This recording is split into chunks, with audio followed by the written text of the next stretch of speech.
ঠান্ডাজনিত রোগে হাসপাতালে ভিড় বাড়ছে। নিউমোনিয়া এবং ডায়রিয়ায় আক্রান্তের পরিমাণ বেড়েছে আশঙ্কাজনক হারে। এ বিষয়ে আমরা সরাসরি জানতে যুক্ত হব বরগুনায়। সেখানে রয়েছেন সহকর্মী জিয়াদ মাহমুদ। জিয়াদ, জানাবেন বরগুনা সদর হাসপাতালে ঠান্ডাজনিত রোগের পরিস্থিতি কি? শাফিন, সমুদ্র তীরবর্তী হওয়ায় উপকূলীয় জেলা বরগুনার যে আবহাওয়ায় নাতিশীতোষ্ণতা বিরাজ করে, তবে আমরা এবছর দেখেছি অগ্রহায়ণের শুরু থেকে যে শীতের প্রকোপ বাড়তে শুরু করেছে। বিশেষ করে সর্বোচ্চ এবং সর্বনিম্ন তাপমাত্রা 28 ডিগ্রি থেকে 17 ডিগ্রি সেলসিয়াসের মধ্যে থাকছে। এবং একটি বিষয় আপনাকে জানিয়ে রাখি, সর্বোচ্চ এবং সর্বনিম্ন তাপমাত্রা ব্যবধান যদি 10 ডিগ্রি সেলসিয়াস বা তার থেকে বেশি হয়, তাহলে কিন্তু বেশি শীত অনুভূত হয়। এবং আমরা দেখেছি যে শীতে নানা রোগে আক্রান্ত হয়ে নানা শ্রেণী পেশার মানুষ কিন্তু হাসপাতালে চিকিৎসা নিতে আসছেন। বিশেষ করে শীতকালীন ফ্লু এবং যে আরএস ভাইরাসে তারা আক্রান্ত হচ্ছেন।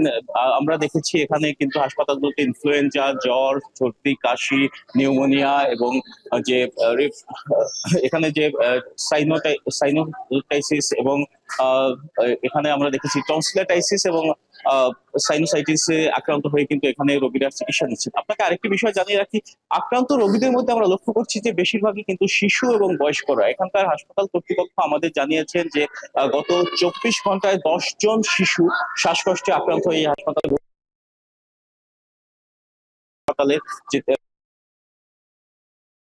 সাথে 348 জন শীতকালীন যে ডায়রিয়া, সেই ডায়রিয়ায় আক্রান্ত হয়ে এখানে চিকিৎসা নিচ্ছেন। বরগুনা জেলায় এ পর্যন্ত নভেম্বর মাসের শুরু থেকে এই পর্যন্ত প্রায় 1500 জন শীতকালীন নানা রোগে কিন্তু আক্রান্ত হয়েছেন, যার মধ্যে একজনের মৃত্যু ঘটেছে বরগুনার বামনা হাসপাতালে। এখানকার হাসপাতাল কর্তৃপক্ষ তারা হিমশিম খাচ্ছেন রীতিমতো এখানকার রোগীদের সামলাতে। তবে রোগীদের কিন্তু নানা অভিযোগ রয়েছে। রোগীরা বলছেন যে একটি বিষয় এর ফাঁকে আপনাকে বলে রাখি যে 55 জন চিকিৎসক থাকার কথা থাকলেও এই 250 শয্যার যে হাসপাতাল এখানে, তবে এখানে রয়েছে মাত্র 18 জন চিকিৎসক।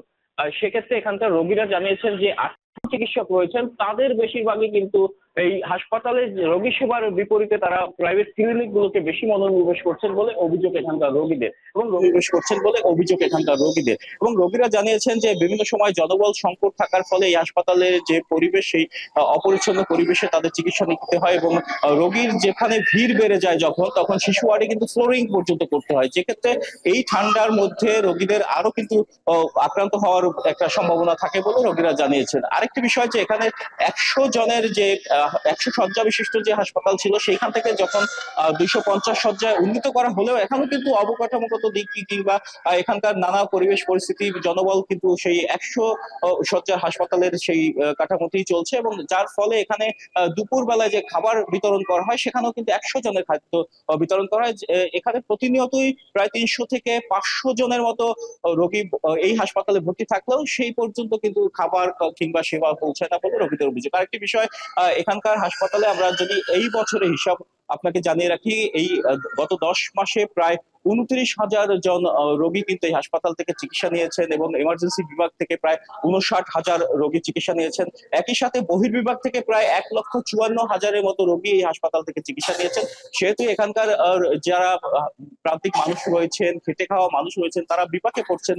রোগী এখানকার সেবা নিতে এসে চিকিৎসক সংকট থাকার ফলে তারা জানিয়েছেন যদি দ্রুত সময়ের মধ্যে চিকিৎসক সংকট সহ জনবল সংকট কাটিয়ে ওঠা যায়, তাহলে কিন্তু এখানকার প্রান্তিক মানুষের যে স্বাস্থ্য সেবার একমাত্র বাতিঘর, কেননা 6টি উপজেলার যারা প্রান্তিক মানুষ তারা চিকিৎসা সেবা নিতে এই হাসপাতালেই ভিড় করছেন। সেই হাসপাতালটি কি আধুনিকায়ন হলেও, অবকাঠামোর দিক থেকে আধুনিকায়ন হলেও এখানকার যে জনবল কিংবা চিকিৎসক সংকট কিন্তু লেগেই আছে। এই সংকট যাতে দ্রুত সময়ের মধ্যে কাটিয়ে ওঠার ব্যবস্থা করা হয়, সেই দাবি কিন্তু এখানকার যারা সাধারণ মানুষ রয়েছেন, প্রান্তিক মানুষ রয়েছেন তাদের। এবং হাসপাতাল কর্তৃপক্ষের সাথে চিঠি পাঠিয়েছেন, তাদের অবগত করেছেন। যদিও কিছুদিন আগে আমরা দেখেছিলাম 15 জন চিকিৎসক রয়েছে মাত্র, সেখান থেকে কিন্তু আরো 3 জন নতুন করে চিকিৎসক যুক্ত করা হয়েছে। তো এখানকার কর্তৃপক্ষ তারা জানিয়েছেন যে তাদের চেষ্টা অব্যাহত রয়েছে, তারা চেষ্টা করছেন যাতে প্রান্তিক মানুষ যাতে সঠিক চিকিৎসা পায় সেই সুব্যবস্থা করার। তো এই ছিল বরগুনা সদর হাসপাতাল থেকে আমার কাছে সবশেষ তথ্য। শাফিন। জিয়াদ মাহমুদ বরগুনা থেকে যুক্ত হয়ে জানাচ্ছিলেন সদর হাসপাতালে ঠান্ডাজনিত রোগীর পরিমাণ বেড়েছে ব্যাপক হারে, সেই বিষয়ে সবশেষ তথ্য দিই।